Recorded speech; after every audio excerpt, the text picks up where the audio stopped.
2025. We are starting our meeting. Would someone we're going to call this meeting to order at 4 o'clock. All right. Okay, good evening, everybody, or good afternoon, everyone. We are with our school committee budget workshop today. The focus of today's is an overview of the revenue as it applies to the 2025-2026 school budget. Our last school committee workshop was focused on expenses. And so this evening, we're going to focus on revenue. Knowing that Jonathan and Lisa are new, we always try to, when it comes to revenue, go to do a review of our subsidy report. It's called the ED 279 report. We did receive that recently, and so Cheryl Fournier has been hard at work trying to break all of that down so that we can try to explain that to everyone to get a better understanding of our subsidy and our revenue. She's got some handouts for you, as well as we'll have a copy of the presentation. So I think the plan is I'll turn it over to Cheryl, and we can start working our way to understand the ED 279 report. Perfect. So we're ready to learn about all these numbers. Do you have a question? No. What I wanted to have you understand, the ED 279 is actually you looking at the floor of what the funding is. A lot of people think it's a ceiling and that's the maximum, but it's actually really the floor. You're expected to pay up, they'll fund up to the floor, and then you're expected to pay above that. So that's kind of the premises of our ED 279, so keep that a little bit in mind as we kind of go through some of this. I put a link at the bottom of that. In another good way to look at that is this actually brings you to the ED 279, which I gave you a copy of. It's this page here with the blue stripe at the light blue stripe at the top. That's the ED 279. We'll be going through that kind of step by step as we go through, but it's very simple. You can always go in. It's public information, and Beth's is showing you how easy it is to bring it up. So that's the ED 279. If you need to find it, another good way to get to it is you can always Google it. I always put State of Maine ED 279, and it brings you right to it. So it makes it nice and easy. I don't have a quick button. I always just type it in for myself even. At the beginning of the... So just to jump in, when you see the title EPS for Sanford, EPS stands for Essential Program and Services. And so as Cheryl mentioned, it's important to remember this is the floor that is established by the Department of Education in terms of what they're looking at their funding, in terms of what you hear that the state will pick up 55% of the cost of education. And this is through the model of what they'll be able to do at the level. And sometimes you'll think that what they're doing is at the ceiling. No, it's at the floor. This is really looking at the minimum essential programs and services that are in place. So it's important to remember that. Mm-hmm. On the cover of this presentation, you'll see a QR code. The QR code brings you to the Sanford website with all the information for the whole budget. It has the whole budget book. It has all the information that we give out to you guys at each meeting, and then so tomorrow morning we're talking about tonight will be put onto that website along with minutes, the taping and everything of the meeting. So everything is right there, and so that QR code will be on everything from now till we finish our budget, because it will bring you right to it. So let's get started. So there's a lot of key items that is part of the ED 279. A lot of it is around staffing, and we use NEO, which is the Department of Education site that we use to put information in for October 1st of every year. And so that's a big piece. And there's a matrix that they have created, and you don't need to really keep a lot of notes now because we're going to be actually hitting these, and I'll show you some of it. And then it also builds into enrollment. Special ed is one of those items that is always running. So for 2024 actual is this year's amount is built off that. So we'll kind of go through some of that, and you can see these other two kind of pieces, gifted and talented, CTE, which is our folk program, transportation, teacher retirement and debt services, property value, and mill rate. We're going to go through all of that through this presentation. So let's get started. So section 1, which is actually page 1 of your item with the little blue at the top, you'll see a box that I put slide 3 above. That's those numbers that are in here. That's the matrix. So that's saying for every 15 preschool kids, 1 teacher is getting funded. This is funding, not what is you can actually have for students to that 1 teacher. Because as we know, we have a teacher and an ed tech to be able to have 16 kids in a preschool room. So they're funding us for 15. So that's where we say the floor versus the ceiling, okay? So all of these, we take all of our staffing and we put it into the system at NEO. It takes and put all of our students in, and we do an average for our students. So if you see section A at the top, you'll see the average students. So it takes our count on October 2023 and our count on October 2024, and it gets you an average cost, or an average number of students. It goes through, that is how everything funnels from that point on. So go back one. So now we take those student counts and we put it through the matrix, and it tells you how many staffing you should have in each of those groups. And so, if you follow through, it's telling us that we should have 20.7 FTE teachers for pre-K and K. It's telling us in the EPS formula, grades 1 through 5, we should have 67.06. In 6 through 8, it's telling us we should have 40.35. And if we high school, we should have 68.72. So that's kind of how it all works. So next slide. So now we're looking at column A on your sheet. Column A takes all those numbers I just said and adds them up. That's telling you what the EPS says we should have for the amount of staffing for teachers. So for teachers, it says in column A, 196.83. So then you go to our actual, and what our actual is 184.4. So remember how we talked about the ceiling versus the floor? They give us more money when we actually are less than what the funding formula says we should have. You get hurt when you have more staffing than they say you should have for the funding formula. That's why we say it's the floor versus the ceiling. Any questions on that? So if you look in column C, what you'll see is all of those, if you're funded fully, would be 1.00. Mm-hmm. So as a percentage. So if you can see for teachers, we're under, so that percentage is higher, that goes through the formula. Okay? And then you can see it lists that out for teachers, guidance, librarians. Health is school nurses. So when you see health, that's school nurses, ed techs, library techs, clerical would be administrative assistants, and school administration would be school admin. Yep. And it's only, the clerical is only your administrative assistants, your front desk admin assistants. So your principal's secretary and the one that sits out front when doing attendance, technically, is what your clerical is. And then your administrators. So then what it does is it says, okay, we're at 1.07, or I think of it in my head as 107% of what we have for matrix.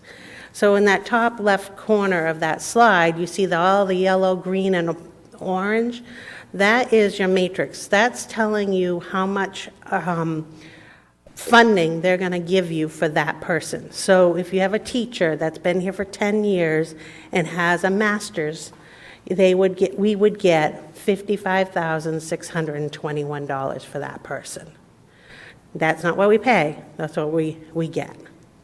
So that is the matrix. So in column D, that's the amount that's in column D. It's your matrix, your EPS matrix. So then it takes the matrix, multiplies it by that 1.07, or 107% of that, and now it's telling you your adjusted EPS salary, which is column E, that's the amount they're going to give you. And then they break it out by how much of it is elementary and how much of it is secondary. So that's how that whole top section works. Any questions on that part? Because this is the biggest piece. I mean, this is really, you look at how many funds. Just the teachers, we're getting $11.8 million worth of the funding to get our per pupil cost. Because section 1, what we're doing is getting all the way down to our per pupil cost. So once we get those salaries, we multiply those salaries by the benefits. So the benefits are done by percentages. It's not done any other way other than multiplying that total matrix by these amounts. So for teachers, guidance, librarians, and health, or your nurses, they do 26% of the salary. And for ed techs and library ed techs, it's 40%. And then clerical 40%, and school administrators are 21%. So those amounts changed for the first time ever, from what I understood, at 2024 in that year is the first year they had made these. They went up drastically during the 2024. So Carol, sorry. Mm-hmm. They meaning the state? The state. Okay. Did the percentages. Yep. So then under that section, you have some items that are considered more like whenever I say they, it's the Department of Education. Department of Education creates rates on a per pupil cost. And so, for example, substitutes, they say $52 per student for elementary school is how much we get to pay for our substitutes. And the same thing for, actually the same rate for high school.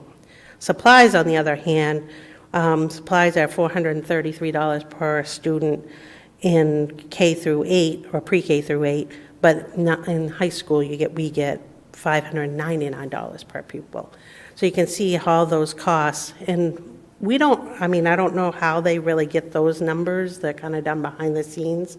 I would assume it's an average of what we put into the system, but they never really tell us that exact, how they come up with those numbers.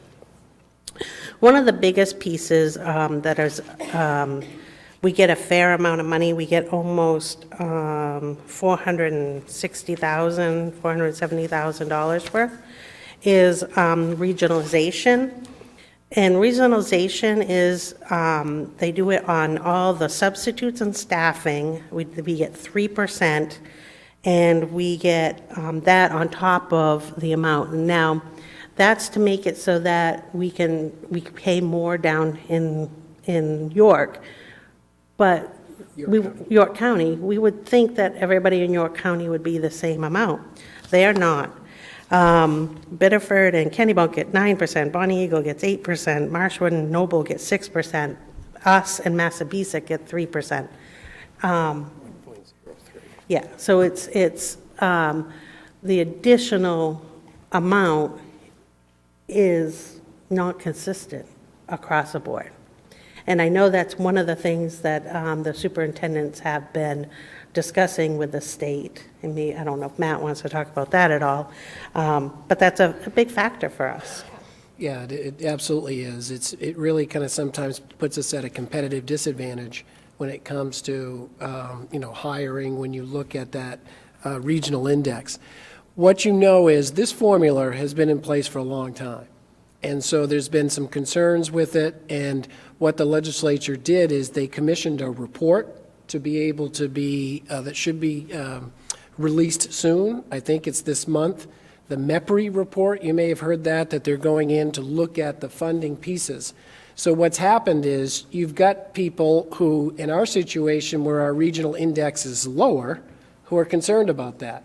Well, obviously, if that's going to get balanced out, you're going to have some people getting theirs taken away to balance it out, and they don't want that. So it's one of those pieces that I think it's hard for us as a one school department to be able to advocate for that just because of how the formula is built with that. But I think that's an important piece that we've noticed, that RSU 57 in Sanford, we're 1.03 for regional index. People around us it might be 1.06. But that percentage, when you start putting all these numbers through the formula, adds up for subsidy. Do we know is there an indication on what's making the 0.0? Like, have you, why are they 1.06? Is it, no, there's no real, we have 5 more teachers than they do, or less teachers, is there something that, yeah, something that. I'm not sure it's coming back built into even on your educational piece. It's more about your area, is what I suspect. But as we try to dig into that, that's something we need to do to be able to try to get some better answers on it. To this point, that's been something that's a little bit frustrating because of how that's kind of already established for you. It's one of those things as we look at that formula. I'm sure there's some other places in the formula where it works out for us. Probably. In other ways, but in that particular case, that's one that does not when you start running that through the formula. Mm-hmm. And there's no right. We're having a hard time figuring out why why Biddeford's at 9%, we're at 3%. I thought it had something to do with Medicare or Medicaid, and that doesn't seem to follow suit either. So, because I came from the healthcare side, so I know how they do it over there.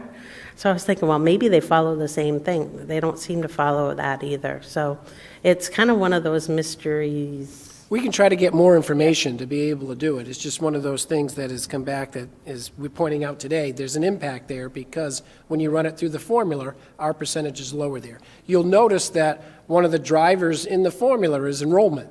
The more students you have that you run through this formula, the more subsidy that you're going to be able to receive. When you're having declining enrollments, so if you look for us in Section 1, that's an average, and we actually went up a little, right, Cheryl? Mm-hmm. Yep. With 9 students. So from that standpoint, we're doing okay. The other part that drives this formula besides enrollment is your valuation. We'll get to that later. The valuation continues to rise, and when that happens, that also impacts your subsidy. Mm-hmm. So next slide. Can I just ask another, sorry. Another, just clarifying.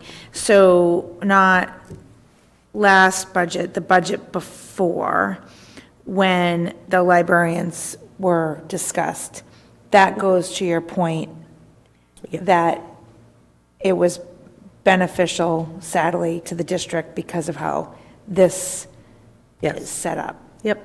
So that was, we were over on librarians at that time and under on ed tech. We were getting the minimum for ed tech librarians. So making that change actually yielded us a fair amount of subsidy increase, and that continues in the future. Yes. Okay, so this slide. So as I said, we were trying to get down to our per pupil cost, which, as you can see on the left-hand side, the last few years are in yellow, and the new year is in white. And so you can see where actually our per pupil cost went up $302 for elementary and $315 for secondary. So this whole section yielded an additional $1.1 million in subsidy. So just to point out, that's, when you talk about per pupil cost, this is the cost that's developed by the DOE. Correct. As part of this formula. Right. Okay, so this isn't something that we're doing, this is just us plugging in our data and this is what you can see over time, that has gone up, and that also probably reflects the state's commitment to 55% of education. Right.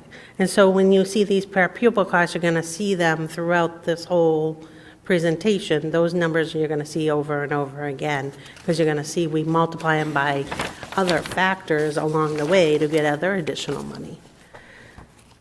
So let's go to page 2 and swap slides. Now we're into section 2. So I call this, it's about the kids.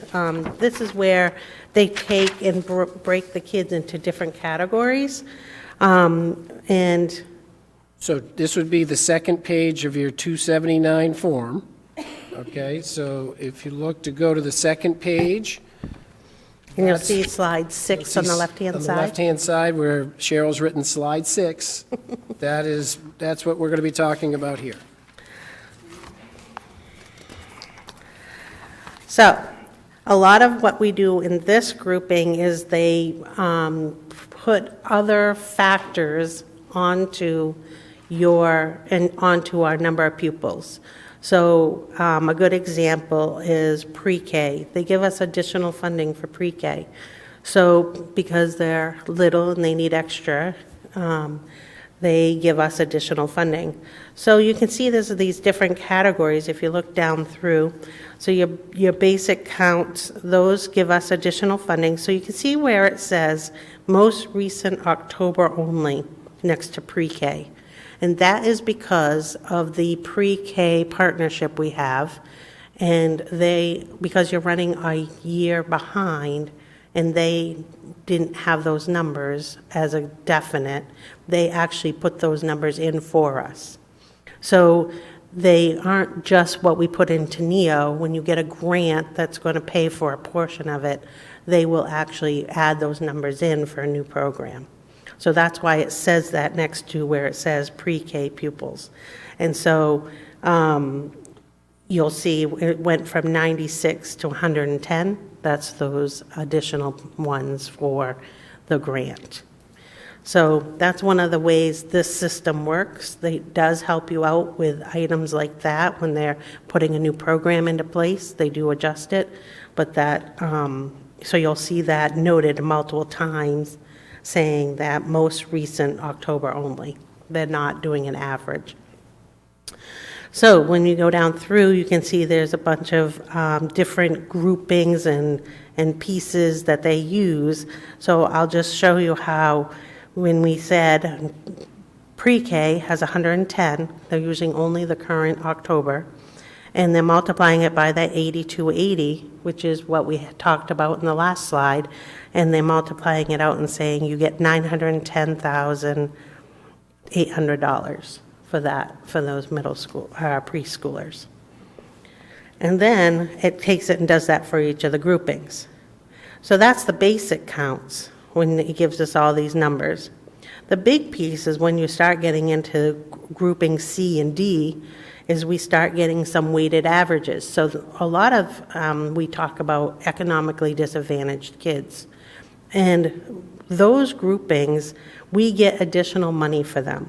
So you can see in section C, lines 1 through 3, it's getting multiplied by 0.5894. So we're getting additional funding for these kids. And that averages, it looks like about $2.3 million in additional funding for economically disadvantaged kids. It's those three numbers, 80,000, 1.5 million, and 784,000. If you bring those together, we gained $290,000 in that funding category because last year it was multiplied by 0.5351 instead of 0.5894. That's a drastic amount of increase that we got in this grouping. And I'll jump in to say, if you remember back to this fall, when as a school department, we were borderline harassing people to get their forms in, you now understand why. There's a benefit to the district in doing that. Exactly. Then we have multilingual learners, MLL, ELL. We see them as different items throughout. I just noticed I missed one. It says English learners instead of multi-language learners on this slide. I thought I caught them all. So we get additional funding for them too. We get approximately $700,000 additional for them. That actually went up $230,000 this year because it went from 103 students to 158 students. So we gained 53 students, and so we had additional funding of $230,000.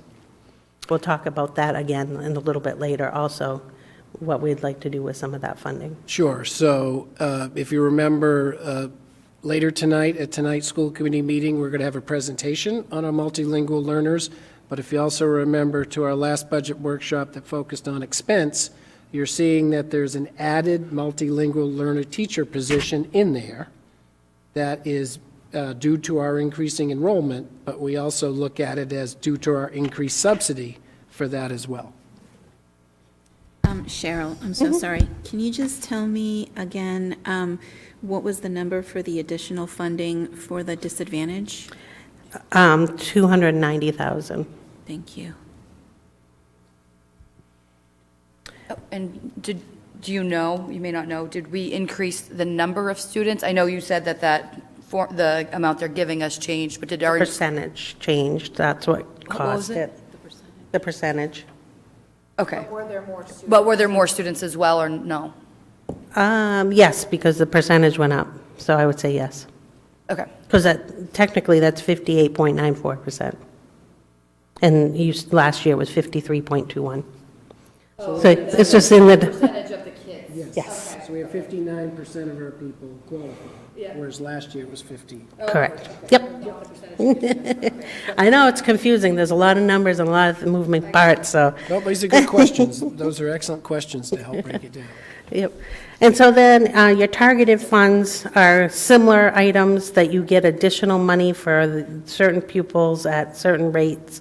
And they give, pre-K, they give additional money, 0.1% of the 8280, which was the number we talked about in the last slide, that we get per pupil. We get an extra 10% of that for funding for those pupils. So any of the pre-K, we get an additional 10% on top.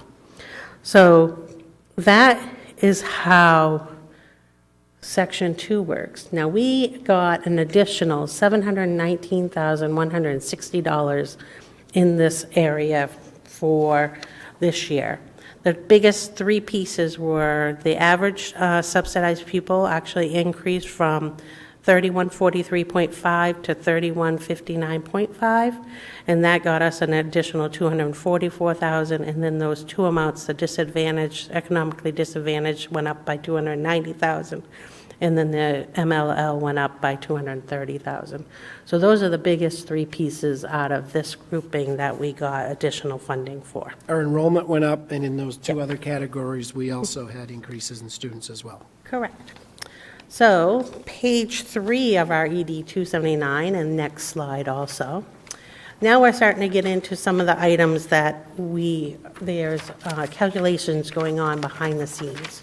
So, this section takes monies that we spent in 2024 and does it by a multiplier. So, for example, gifted and talented, our base year expenditure was $204,066. That's what we actually spent in 2024, and then multiplying it by 102.6%. And so last year, that factor was 101.9%. So it was an increase. So we received an additional $13,000 in that funding for gifted and talented. From last year, but it's still a year behind. We're always a year behind, yep. So, and then special ed is all similar. It goes based off 2024, but there's also a cap factor in there, so that if you have a drastic increase, the state doesn't have a drastic increase, so they cap some of it. And there's that would probably take me another whole meeting to just show you how that part works, which it's not very exciting, and it's a little more, very more actuarial based, I would say. And so I wouldn't say that is very easily explainable. There's a lot of moving factors on that.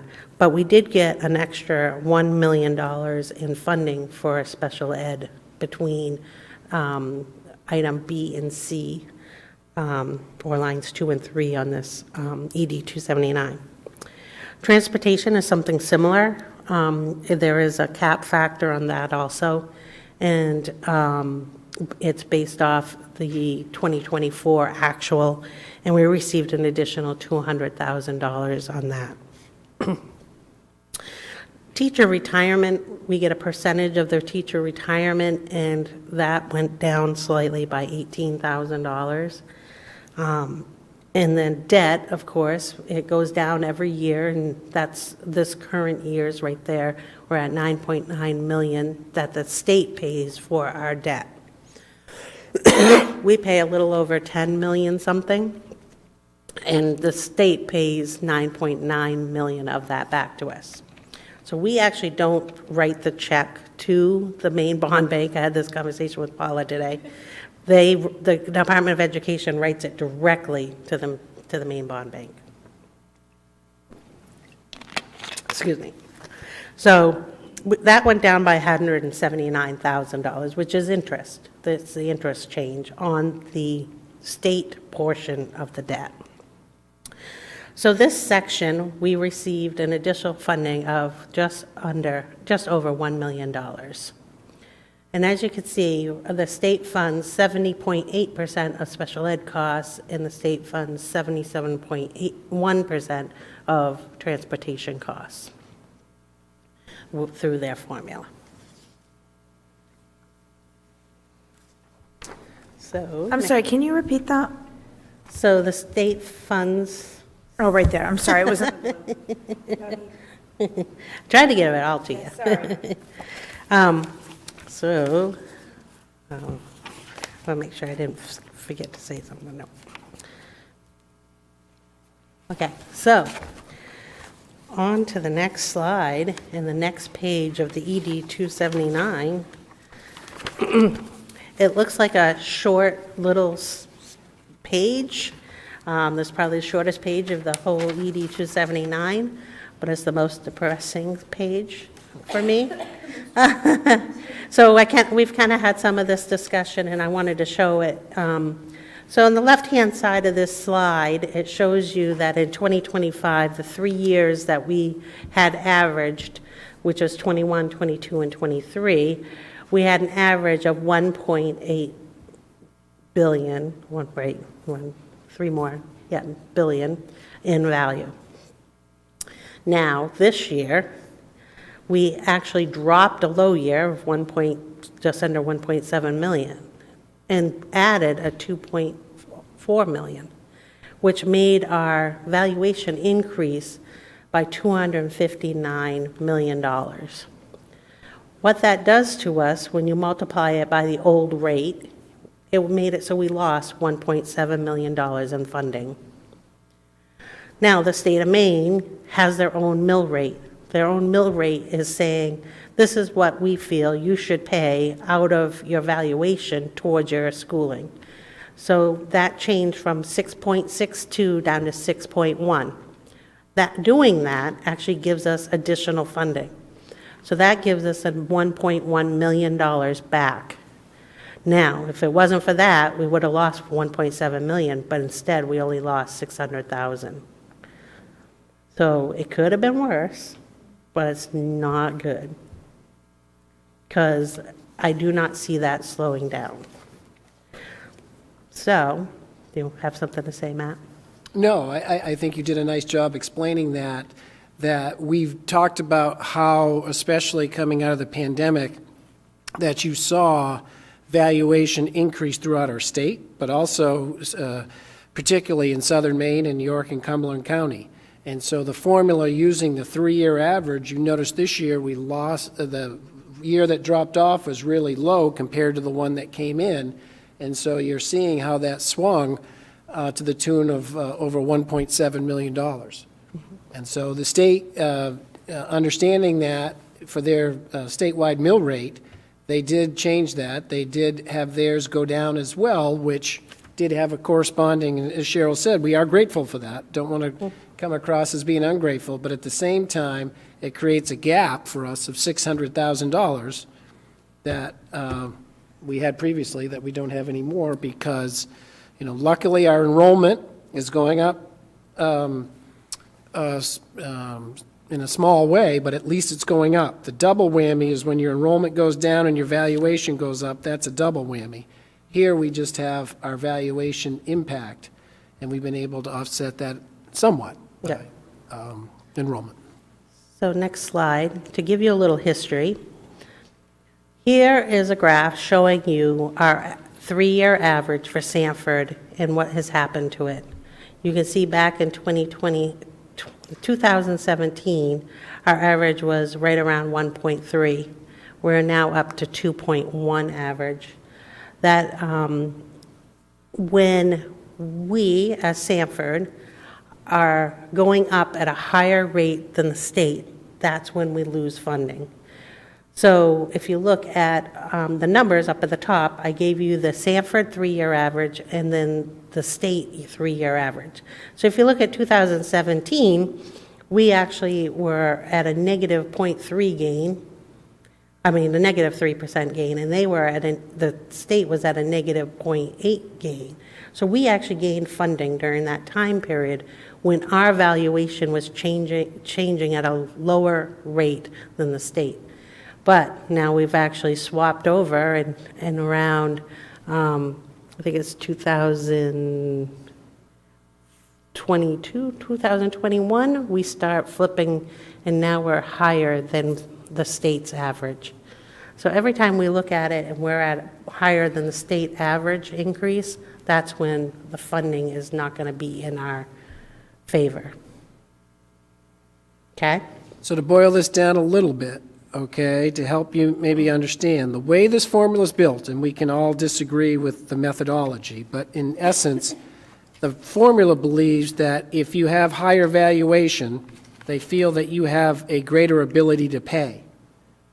Okay, so the valuation has gone up here for us, and a lot of that, I think, is due to a lot of the great things that are happening in our community and the good work that way. The challenge is, even though valuation's gone up, many people don't see a difference in that valuation in impacting them on their day-to-day lives in terms of that. Their property may be worth more, but it's really not something that is changing in the day-to-day. So that's, as you look at it and you hear us talk about valuation, that's the impact for us is the formula believes that that should be more transferred to the local to be able to pay towards the cost of education. So when we talk about the required local, next slide, this is showing you what the state told us was our required amount that we have to pay. So when you look at 2017, it was 11.4 million. They were saying we have to pay at least that towards our education. And you look at now, we're at 13, just over 13 million. So doing that, you can see it's gone up drastically since 2022. 2021, we said on the last slide, was when our valuation percentage was starting to go up and we were more than the state. However, in 2022, the state started funding education at 55%.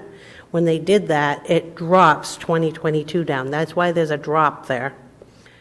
So it was up higher, drops down, because we got an additional funding of $961,000 that year because of the state now funding education at 55%. We've been trying to make that up ever since. And as you look at it, you could see the drop-off could be considered maybe a cliff. And if people remember the budget process, that news did not come until the end of the session that we were working with the city in March, when that information came. So that was something that we were able to say, let's take this found money when we had it and we put it towards tax relief, which, the city and the schools have worked together very well to come back to try to do our best to be able to manage that. So you can see it really helped us in 2022, but it's also been something that we've been trying to also come out from, because also happening at that same time is just the increase in valuation as well with it. It is also coming back to cause that. So, any questions on this? 'Cause I know it's confusing, because when it goes up, it actually reduces our funding. Next slide. So now we're on to a few adjustments, so they call this the adjustment page on the next page of the ED 279, because they're not part of the ED 279 funding formula per se. It's done separately, and so and what those items are is our CTE and the Education Service Center member. So majority of our money in this section came from CTE because we have 2 new programs, and we got additional funding for those 2 new programs. Because of that, that increased, almost doubled our amount of increase for the CTE program. So CTE went up $494,785. So we lost around $382 on the Education Service Center member section, which goes down slightly just about every year. So you're probably wondering, okay, I know what SRTC is. What is an Education Service Center? So that was something that we, as the Sanford School Department, we belong to the Southern Maine Regional Service Center. And that's something where, as those schools that belong to that, we come together and we utilize that in our buying power when it comes to buying things for our custodian supplies, food. We have a greater buying power to be able to come together as one. So there's things that we try to regionalize some service with in that service center. So that's something, obviously, that the formula rewards you for. And so we've been able to come back and take advantage of that.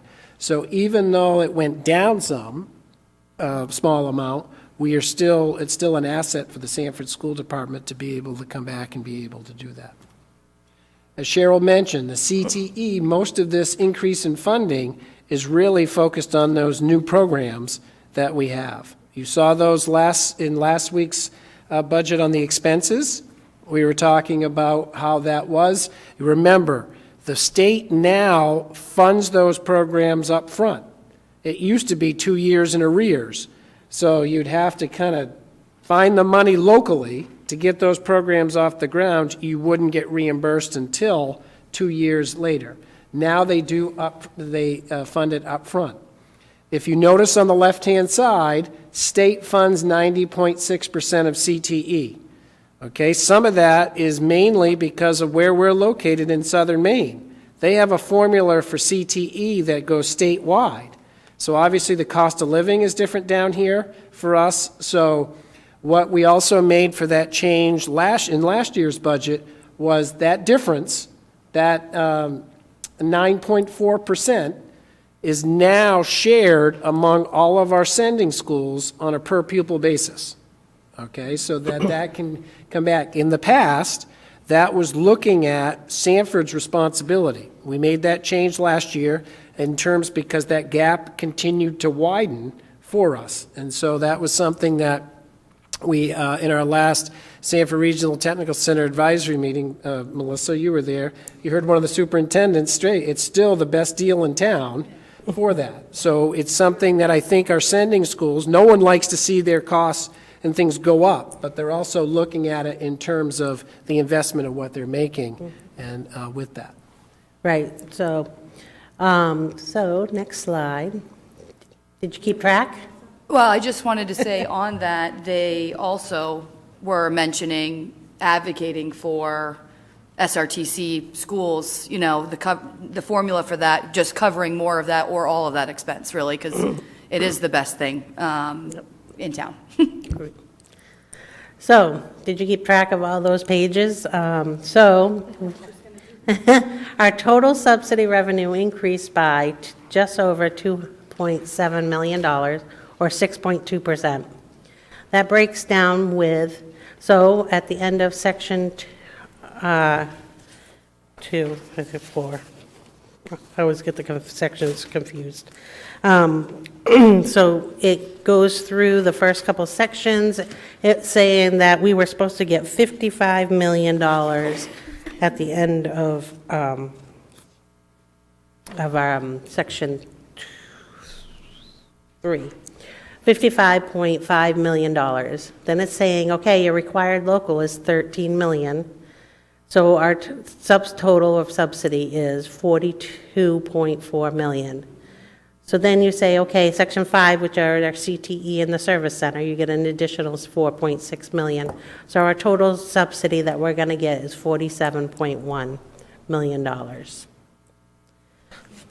So I want to point a couple things out on page 5 of your ED 279. Section 5 or page 5? Page 5. So you're on your page 5, you can see the 47,101,373. I want to have you look at the percentages just below that. Our local share is 23.56%. The state funds us at 76.44%. It says section 5, and down below it'll say, section 5, and then down below it'll say slide 12 underneath the 47 million. Oh, section 5 small, that's why we're missing it. Yeah. All right, sorry. So that 47,101,373 is the amount I told you up here on our slide. The state is paying 76.44% of the floor. This is the floor of our funding. And we pay 23.56%.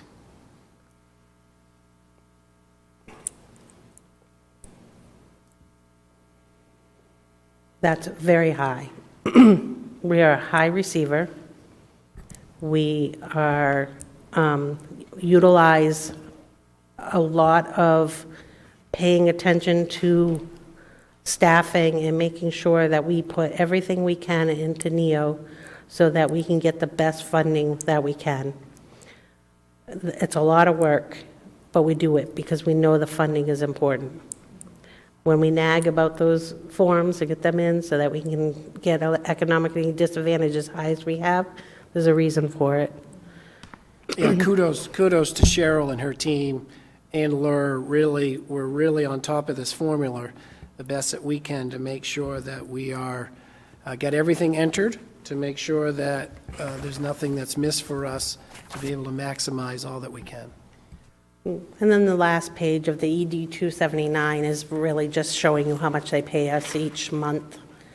That's more for us because it changes from time to time during the year, because they'll either give us additional funding like we did this year for MLL, or something like that, that allows us to have additional funding.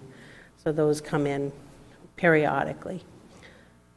So let's go on to the next slide, if there's no question. So when you look at our subsidy, this is the breakdown. Our EPS, or our subsidy amount, is 68% of that, 47.1 million. 21% of it is your debt service. 9% is from CTE, and 1% is the service center. So that's what makes up our total subsidy breakdown.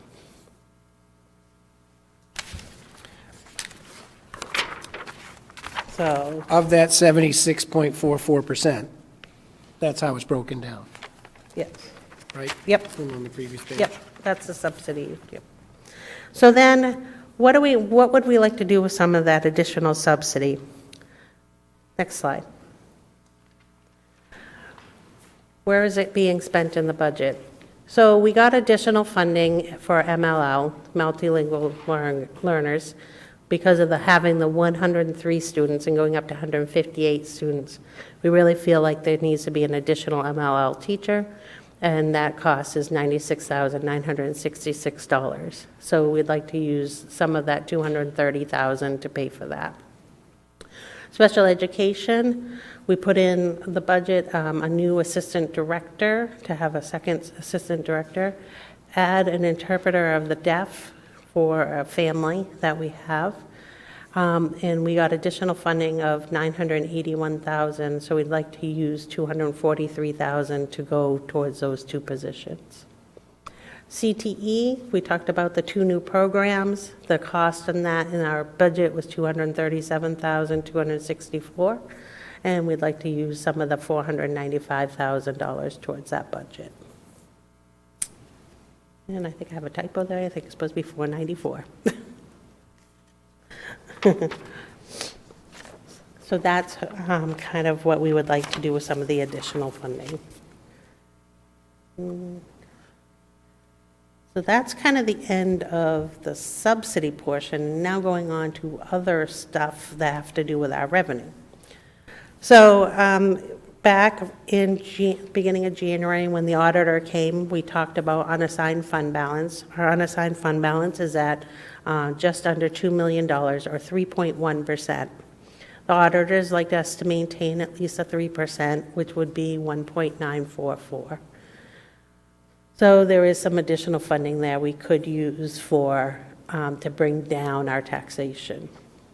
Carryover is the amount that goes into the next budget. So in 2024, when we were doing the budget for 2025, or this current school year that we're sitting in right now, we used $989,511 in that budget to bring down taxation. So that is committed. Of that carryover.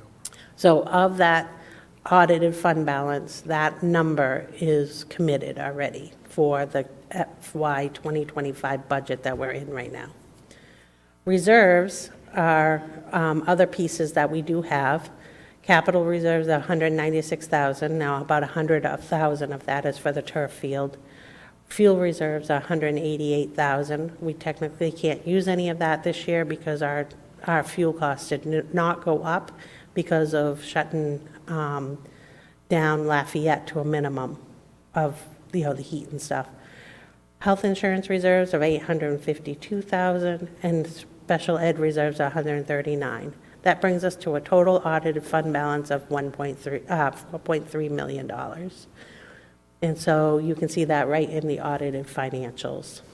When Cheryl talked about the capital reserves, $196,167, she had mentioned $100,000 of that was money that we have set aside in the recent budgets that we would be putting towards the eventual replacement of Alumni Stadium, the turf field. And that would be something so that by doing that, that would be something that when that time comes, it could be obviously a big ticket item, and this would be allowing to do that, allowing us to help towards that, to minimize that impact.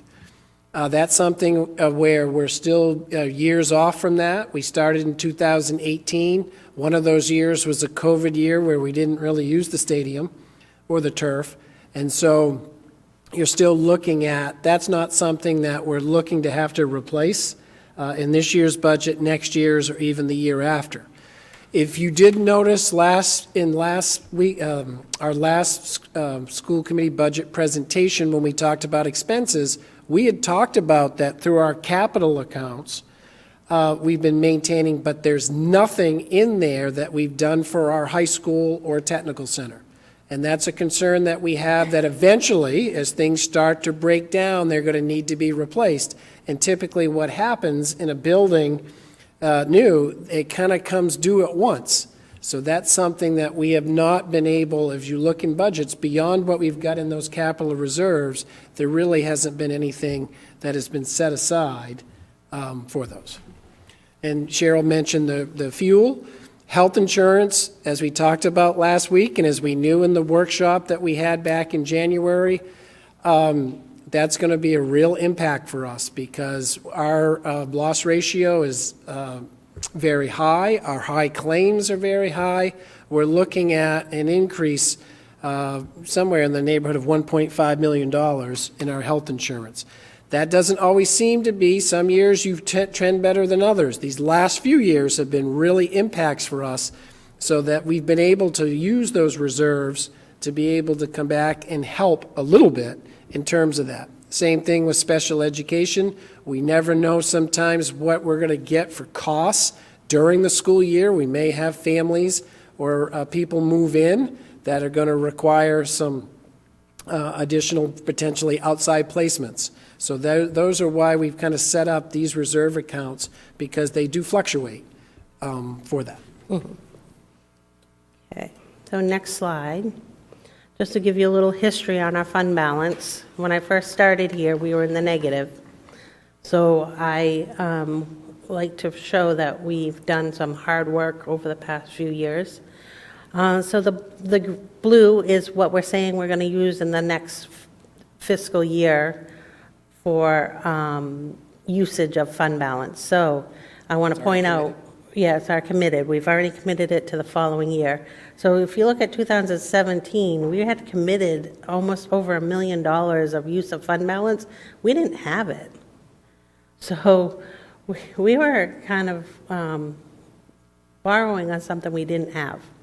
So now we're keeping a close eye on that so that we don't have to worry about that. We don't want to borrow or do something we shouldn't have done that. And I believe the auditors had a write-up on that.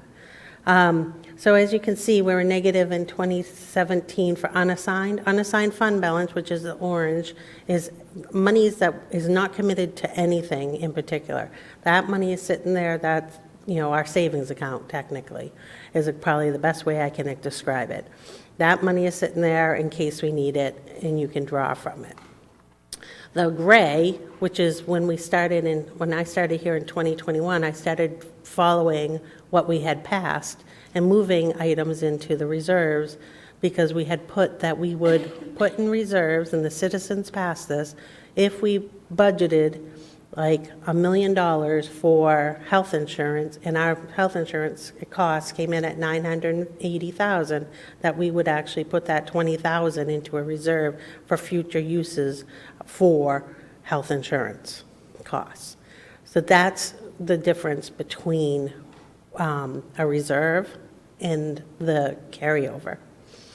So reserves are there, and they're slated to those specific items, which were the ones we just noted. We have one for fuel, one for health insurance, one for special ed, and one for capital. So those are our reserves that we use. Next slide. So this is our taxation budget.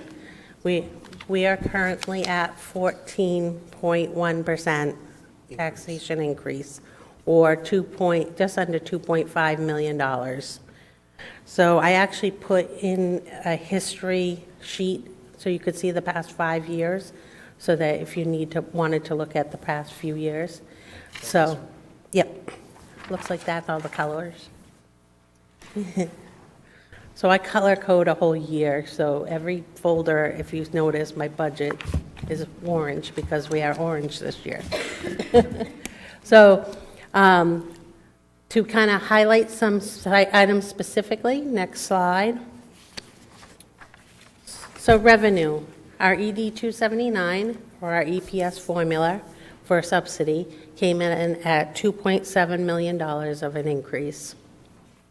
So if you're looking at just about center page in the white section on that colorful sheet, which I didn't, that Matt just held up. I don't think I kept myself one. You'll see the $2.7 million right about here. So it's an increase of 6.2%. So that's what we talked about. You'll see that Acton tuition is increasing by $161,000. So we have, these are for the high schoolers that we have that come from Acton. Our class of 8th graders coming up to 9th grade is larger than our class that's graduating. So our tuition increased by $161,000. And that is an arrangement that we have with Acton, that their high school students will attend the Sanford School Department, the Sanford High School, Sanford Regional Technical Center. That's an agreement we've had we're in our second contract. I think this one is for 10 10 years. years, yep. And so what happens with that is we get a tuition amount. Those students do not go through the formula. Right, so we get from Acton the maximum allowable tuition, so the state of Maine secondary maximum allowable tuition times how many students they send to us. And so we estimate the increase of revenue going up by $161,000. Sometimes you'll see when I'm back in October, when I'm giving you the enrollment accounts, you'll kind of get subsidy, and then you'll get attending. And that's where you sometimes see the difference, because the Acton students are attending because we're already getting tuition through them. Yeah. Yep. So we've had a couple decreases in revenue. One of them is some minor items for a total of $2,150. It's three accounts. They're small, and they net to that amount of a decrease. And that's looking at history, based on history. Then we got last night, decrease, or over the weekend actually, decrease in adult education revenue by $32,465. I'm on a webinar on Thursday regarding funding to try to decide or try to figure out why we lost funding on that. So I do not know that answer yet. Because last year, wasn't it like 14,000 that we benefited from? Or am I wrong with that? No, we got Yes. about 30,000 increase last year, and this year, now we lost it. So I don't know if it was a special item. I do not know that answer. And that's, unfortunately, it's hot off the press. Yeah, that was, well, it was Cheryl and I's communication this weekend, as I sent her the information that we received, and then I said, how'd we do? And she said, we decreased. And my next question was, why? And that's why we have the webinar coming up, so we can be able to try to dig into that and see exactly what's going on there. So that's a couple of those items. So the next slide. So here we are. Taxation was at 18% before we did these few items. We decided to do a capital reserve of 20. As we look at the budget that we presented, the taxation increase is an additional $3,184,273, which is an 18% increase. Yeah. Okay, everyone got that? So that's where we are as of what we presented last week. Yes. Yep. So we knew that was high, and so we looked at our reserves right away and figured that we could use some of our reserves. So I feel like we should use $25,000 for, there's a capital item that the athletics team wanted for basketball keying system that is I feel is a safety issue that we could pay out of the capital reserves because it falls in that category. Health insurance That's reserves. at Sanford Middle School. Sanford Middle School. Health insurance reserves, we figure about approximately half or the same amount that we used last year of $475,000. Fuel reserves, we cannot use any fuel reserves because our fuel costs are not going up in this current budget. It's only like $3,000 difference. Special education reserves, we're going to use, since the outside placements are going up by $215,000, we figured we could use the $239,000 in reserves to bring down our taxation. So bringing down the reserves by $639,497. Bringing down the unassigned fund balance to the 3% would mean we could use $53,676, which would bring down our adjusted taxation down to just under 2.5 million, or 14.1%. That was where everything that you have is sitting at that 14.1% increase. Now, this does not take into effect anything to do with new valuation or anything that always brings down ends up being additional revenue that we'll have when we get to the city side. So I just want to pre-reference that. Matt looks like he's ready to say something. I'm ready to go to the next slide. Okay, next slide. So, Hold on. no, So, just looking at these numbers, back on slide that I didn't number on here, this one with the piggy bank. Yep. And the fund balance stuff. Yep. We had 989,511 carryover, additional funds to our that's what we're using. fund balance last year, or that was like leftover, right? So, So we used the 989 in the current year, the 24-25 school year. So the year that we're currently sitting in. Yep. We used just under $1 million of reserves and fund balance towards this budget, the 2024-25 budget, not the 26 budget, the 20. well, It gets a little confusing. it is because your total audited fund balance, oh, that's coming, it's 2024. there now. Yep. Okay, that's in there now, but it's coming out. It's not leftover, okay. Yeah, it's already been said, we're going to use this in the 2024-25 Yeah, I gotcha. 'Cause- school year. Yeah. We can't spend it. We've already can't We've spent spend it. already already spent spent it. it. Okay, I understand. Yeah, So spend it looking at again. this total number, and I'm like, wait, so this was left over? No, this is being spent out of that. Yep. But it's in there as of, okay. Right. Comprehend. Right. And I feel that the 3% to go below that has to be something you guys would vote on that. I would not authorize that myself. Because you guys have said we want to try to stay close to that 3%. So, next slide. So, here's the mill rate for the city as a whole, because I just want to explain what portion of the mill rate is us. So, the current mill rate is $16.14 for the city of Sanford. Out of that, 43.8% of that mill rate is for the school, so the big red block. The city is 53.8%, and the county is 2.4% of that mill rate. So out of the $16.14, the school is $7.07 of that.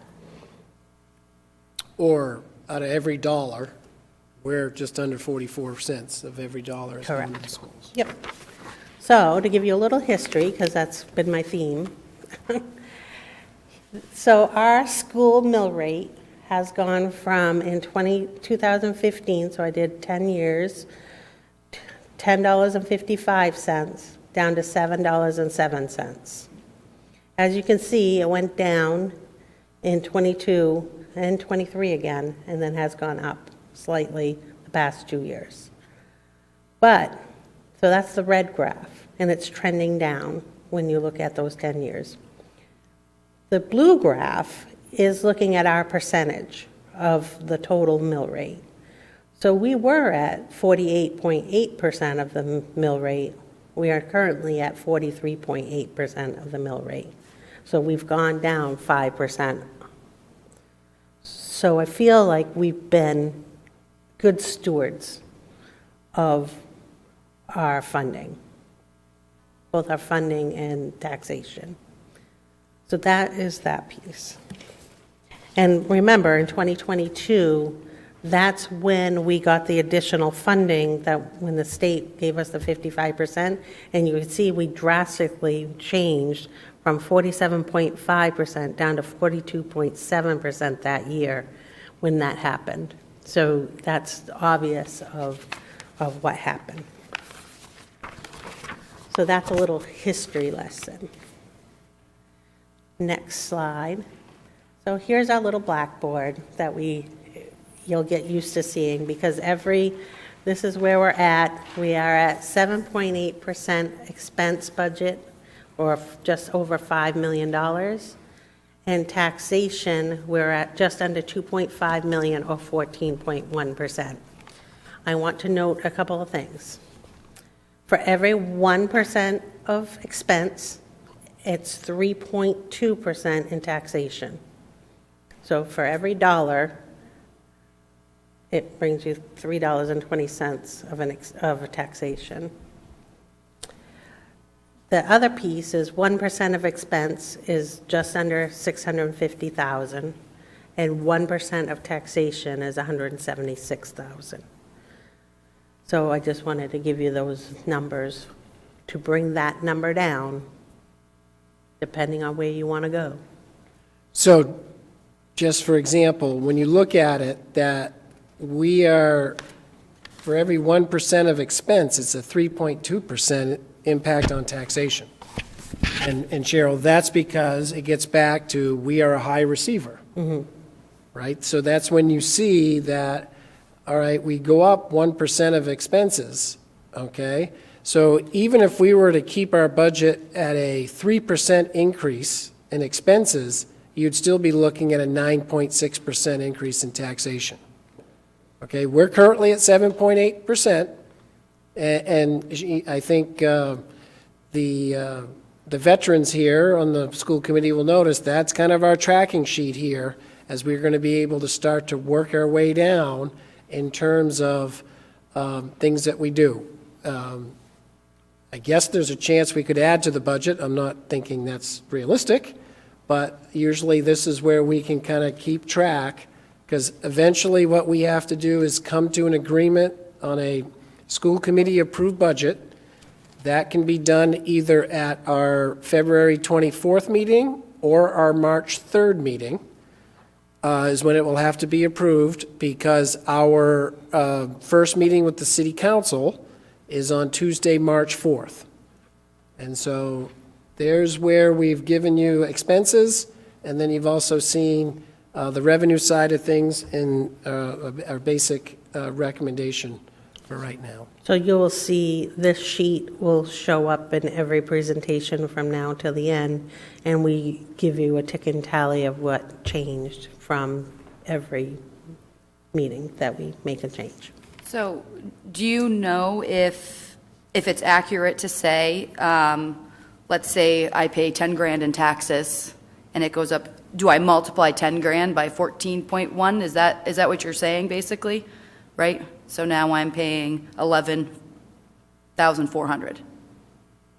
I mean, that's just an easy number, Yeah. 10,000, right? Yeah. So essentially, that's what you're saying, is if you pay Yes. 10 grand, you're going to be paying another Right. $100 blah, blah, blah, a month, right? However, what has not been included in this is that if the city has any valuation change, that automatically reduces our taxation because some of that money comes into us, or 43.8% of that money comes into us. That makes sense? I feel like you've already said it, but when is the valuation? When will we know that? New valuation? Yeah. That is usually something that doesn't line up with our budget process. You'll Okay. notice that usually in March, That, the yeah. city manager will try to give a prelim of what their estimate is that they're comfortable with, because it is a little bit of a moving target for that. Because you got to think that's not until April 1st. Yep. And this also just wouldn't include any increase to taxation that they have. This would just be the school side. Yeah, this is just school only. Good point. Yep, this is just working on our school side. What will happen is, at our first workshop on March 4th with the city council, that meeting will be divided up, that the city will give an overview presentation, the school will give an overview presentation. The following week, on March 11th, is when the city will really present their budget in great detail. The following Tuesday and the 18th is when the school will be able to really develop our budget in greater detail with it. Now, I will, first of all, thank you, Cheryl, really nice job in terms of taking very complicated and very complex information to try to distill that down, and also showing some of the history and the reasoning behind it in terms of that. I do want to reiterate that if you look at it, we were talking as a central office team that you noticed in the budget that was presented last week for expenses, you're not seeing a whole lot of different asks that come in from our administrators. We knew the budgets that we presented are pretty thin in terms of knowing the challenges we are up. You did notice there's a couple positions in there that are added, but you'll also notice the rationale for that is also supported by our increase in revenue because of changes to where things are. You'll also notice that Last week, we did give you per pupil costs. And those per pupil costs were, remember, we took CTE, SRTC right out of there, and we also took that debt that we've got, the state construction projects, because as Cheryl mentioned, that's just a pass-through, right? So if you take those out of the budgets, you'll also see for us where we are per pupil costs, where they line up in terms of that. And you'll also see that when we talk about this formula is really the floor, you'll be able to see we've done, and we'll continue to do the work to try to make sure that that formula is something that we are benefiting from in terms of that for it. So that's where the challenge is for us. We do know that things do cost more. We've seen an increase all the way through that, especially for us when you're looking at a school department that has staffing. A major part of our budget is staffing, which both salary and benefits, and those have been areas that we've had to remain competitive, to be able to make adjustments into those areas for it. So that's kind of where we currently stand. You see it right there in the bottom corner there for that. For our next budget meeting is going to be on next Monday, February 10th. We do have a school committee meeting coming up tonight, starting at 6. At that meeting, you're going to see some presentations on the multilingual learners, and you're also going to see presentations on pre-K and pre-K expansion. I think both of those are, as were mentioned in here, are parts of our budgets, and with it, that we can get some more information that. This Wednesday is a school committee workshop, but that's really focused mainly on some policy work that were needed, I think, for the whole school committee to be able to do that work. So, any comments, any questions, or anything from the school committee? That's a lot to digest. We understand that this can be overwhelming to try to get your hands around the numbers. We also know that we're working with it comfortably, so sometimes it may make perfect sense to us, and it's actually confusing. So if there's clarification or questions or comments, ask away. So I have one. I multiplied I don't know where my notes are. To get that 76.44%, I multiplied the 55 million. It's not coming out. So where are you getting the 76.44% subsidy coverage? Like, what's that number from?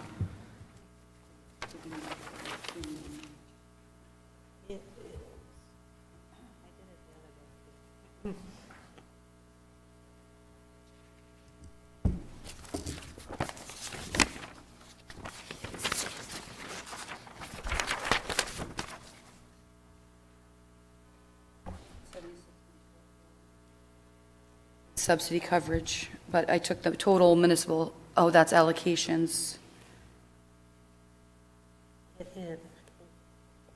It is, if you look on page 5, in the pink line, page 5 of the ED 279. Yep. In the pink line, total allocation. If you take the 42,455, the state contribution is 42,455, and divide that by the 55,537 in that same line, which is the total allocation. It comes out to 7644. So it's before CTE and before the service center.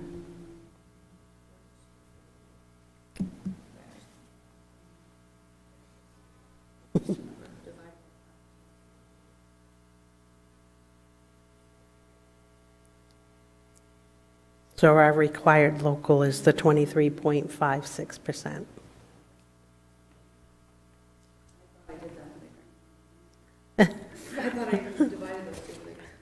I don't know if it's you with your phone, but I always seem to seem like one number doesn't take.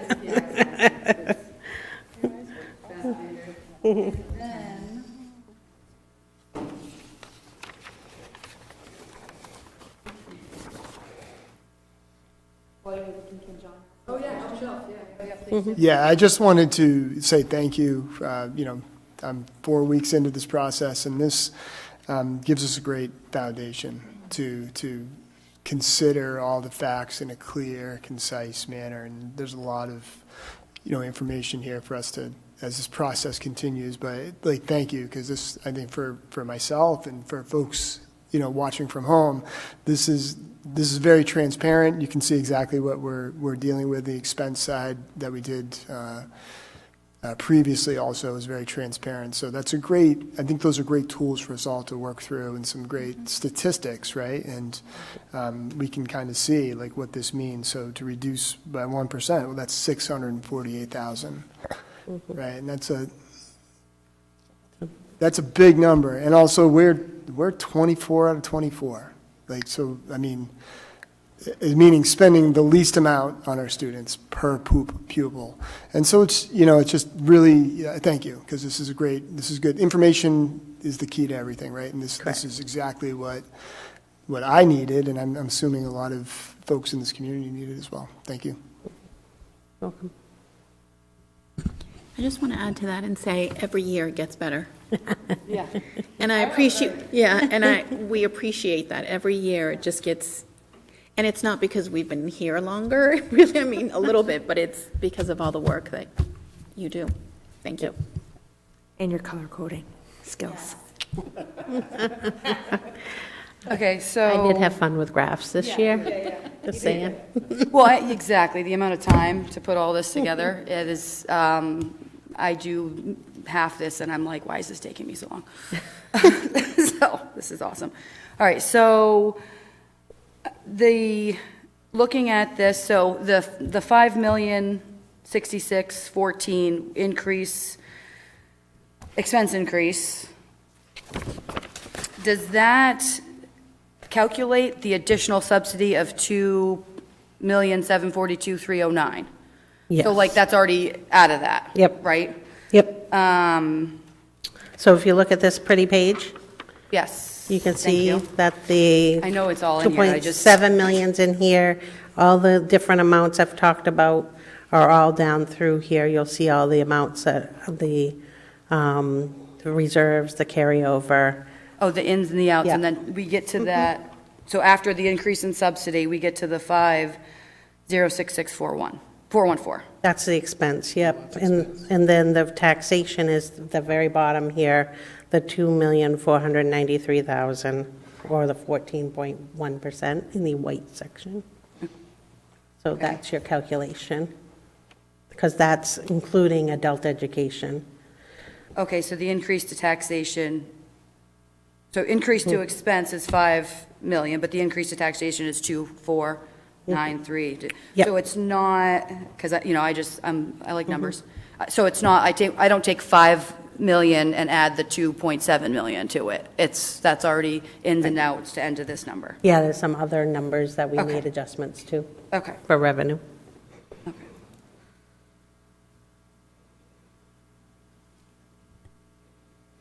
So your blue column is last year's, so that's the 17.6 million.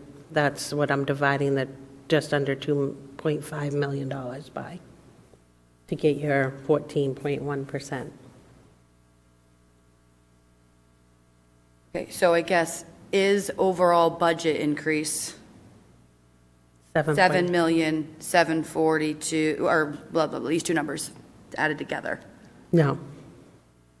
So our expense budget went up 5.5 million. 5 million, just under 5.1, or 7.8%. So that's coming over, it's in two different lines. So that would be in the total general, let me see. Do we have a number for the total budget? So the total expense, it was in your books last month, or last week. Okay. So if you're looking for that 5066 number, it's going to be the 8,666 plus the 46,121 for adult education. It'll be those two numbers added together.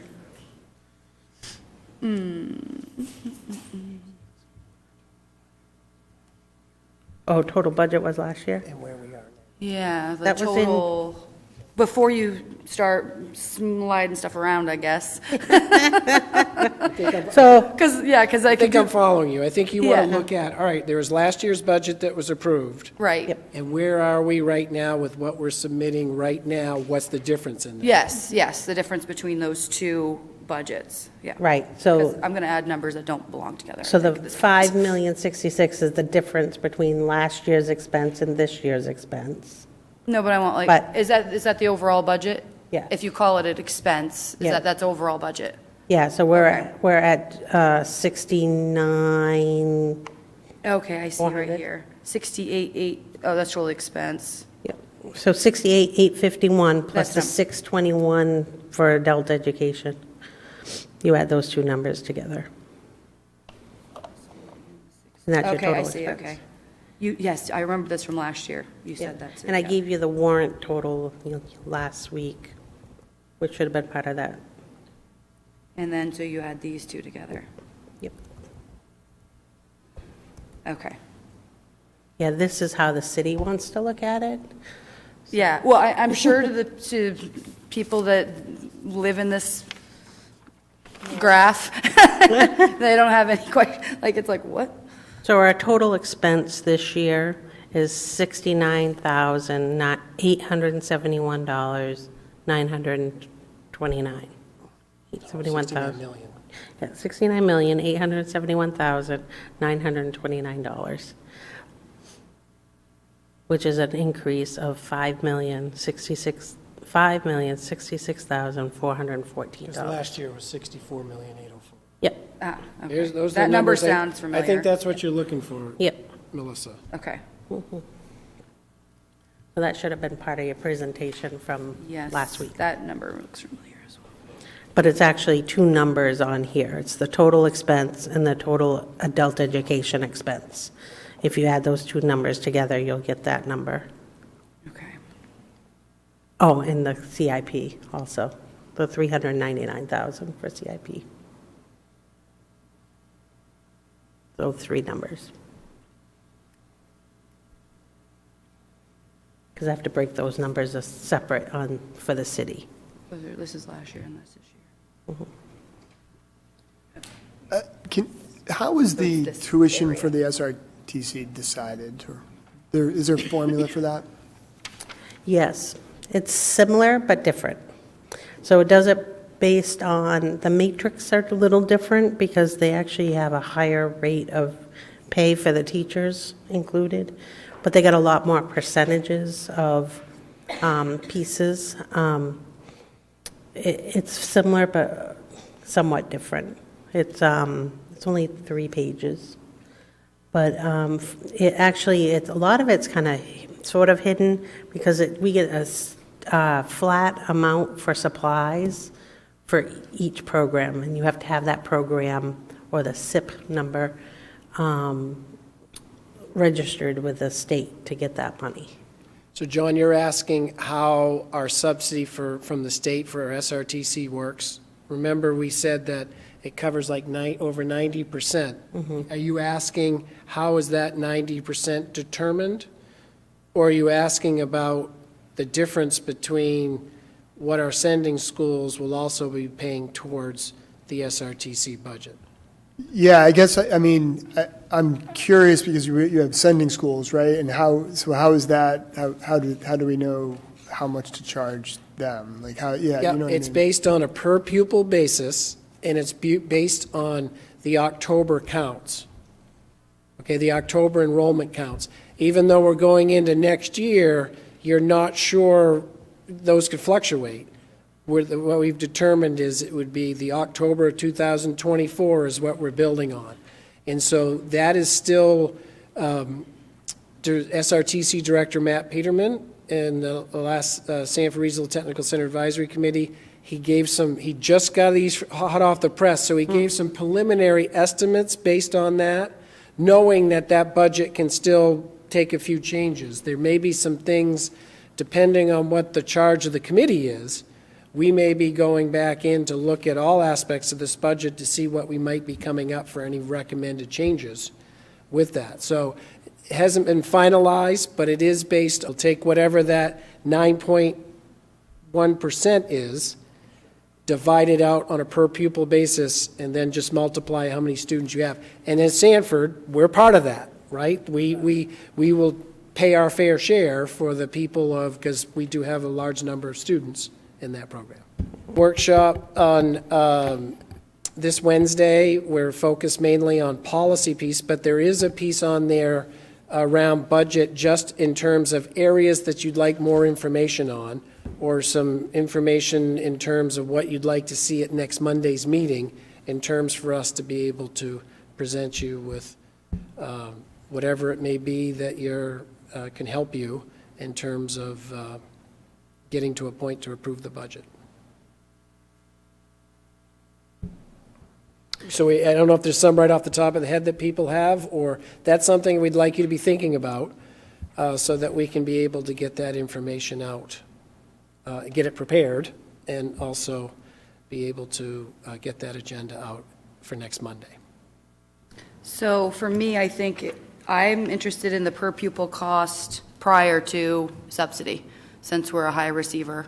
Because, I don't think we spend so much less on our kids. I think we're just very smart with revenue. So I think our kids have a wonderful facility and school. The per pupil cost of like some comparable schools. That wasn't. In addition to what was done, We've already done that. Did that. yeah. No, I mean prior to revenue. That was prior to That was prior revenue. to revenue. It just didn't have debt or CTE because that's apples and oranges. Okay. Yeah, so you look at how it's done in articles by the expenses Yep. and what's spent, that has nothing to do with revenue. Right, Oh, okay. yeah. So to get that number, you don't just divide the total budget by the number of students? Oh, because No. it's like special ed You and gotta there's all take these. debt, you gotta take all the debt out. You have to take CTE out. Yep. Which are a substantial portion of our budget. Okay. So, yeah. Does that make sense? No, I don't, because if you multiply. Right, so our per pupil cost is, what is it, 3,000, 5,000 something, right? You're talking about based on the formula? Based on the 279, or based on what we came up with? So I guess I just, It's right here. you wouldn't divide your whole, let me see. So if you do your $69 million and divide that by the number of pupils, that includes your debt, which most of that is paid for by the state. Okay, you know what it is? I think you have to add all these. Here it is. Per pupil cost is 15,000 too, not just the regular instruction. Yep. Okay. I missed this full line at the very end. I was looking at 5,181.97. Yep. Not the 13,000, I'm sorry, 15 is Biddeford, 13,000. Okay, thank you. I was like, 5,000 per kid. I wish, no. So what I'm hearing you say is that we can kind of take some time to digest. You guys would like to know on Wednesday when we meet over the policies, if we have additional things that we want to talk about or look into, we need to really let you know on Wednesday so that there's time to prepare, but also to get the workshop out to the public, because we need, I forget how many days, but we need a certain amount of time. Agenda needs to go out Wednesday. Right. Yep, so it'll be challenging in that piece. I think we can give some overall parameters. Yeah. The other thing is, what I'm waiting for also is probably some direction from you to say, is there any recommendations that you have? And I'm already letting you know it's really challenging, but there could be something in terms of, all right, we've gone through to look at this. Is there anything else that we might want to bring up for some talking points to see there might be ways to reduce the budget? In terms of that, unless we get into staffing and programming, you're not going to see major, there's not a lot in there in terms of where you're going to be able to move that needle, but there is some things that we've looked at that might be some items to bring up for discussion as well, to see if what the school committee's will is around those items. I just want to speak for myself, but I appreciate the fact that it's cutting it short for you, getting the agenda ready, giving us the time to sort of digest all of this and get back to you.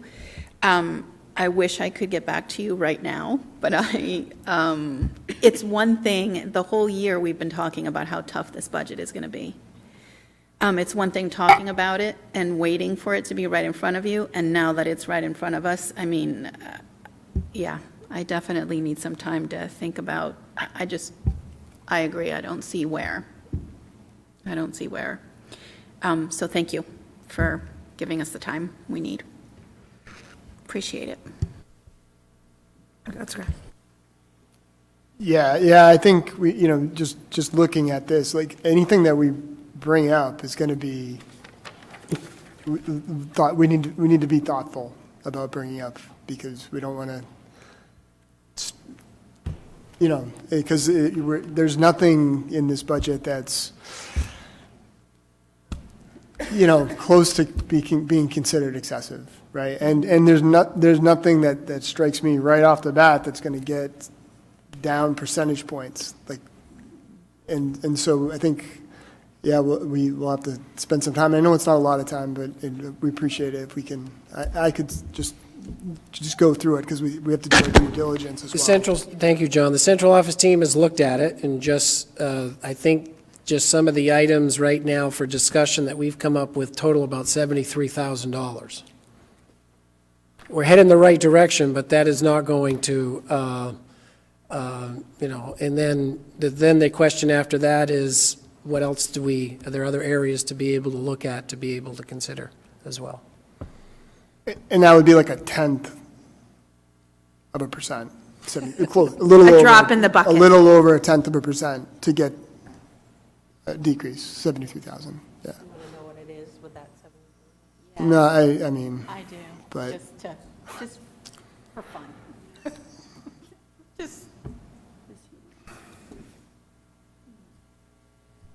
I mean, while you do that, I think it just, I guess, touching upon everybody's points, it's, we already, to what Paula said, we knew that we are so thin right now. Like, to cut anything is a huge, would be a burden to wherever it is, you know what I mean? Whatever program or school, or it will be a huge impact, and I would say negative impact, in my opinion, wherever it comes from, because we are so thin. And I think the points last meeting in regards to like our cost per pupil, and that for the majority of them, we are either the last or one of the, last, and no one wants to be last place in every category. It doesn't feel good. We are all taxpayers, so we certainly don't want our taxes to go up either, but at the end of the day, everything, there's a cost increase to everything. Everything we do, everything we own, everything we eat, everything. So I guess that's not really solving any problems, but it's just my 2 cents for today. That $73,000 would bring us down to 7.7% of expense, or 13.7% taxation. So from 14.1 to 13.7. And you haven't seen the list yet, so there may be some disagreements in terms of that as well, but those are, that's what we've got working on. I do want to point out, too, that I want to thank, first of all, the facilities people here at City Hall for setting us up, and apologize to the city, because we did not, at the end of the day, I did not give the dates of our budget meetings to the city. I didn't realize that till today. That was something that our administrative assistant used to take care of, and our administrative assistant is not here anymore as a casualty of last year's budget, or the current year budget. So I do know that we're all set for the Mondays that I've talked about, Monday, February 10th, Monday, next Monday. We've also got some Wednesdays planned, but those Wednesdays, I don't think we're going to be able to be here in the chambers. There's conflicts in terms of other things going on. So next Monday, we'll be here in the chambers, and then if we are going to meet on Wednesday, the 12th, that more than likely will not be able to be in the chambers because of a conflict. Just Okay. for planning purposes. All right, so, do we all feel like we're good? All right. Would someone like to make a recommendation to adjourn this meeting? I make a recommendation to adjourn the workshop for budget 2025-2026 at 5:41. All Yeah. right, I'll second it. all in favor? Thank you so much, see you soon.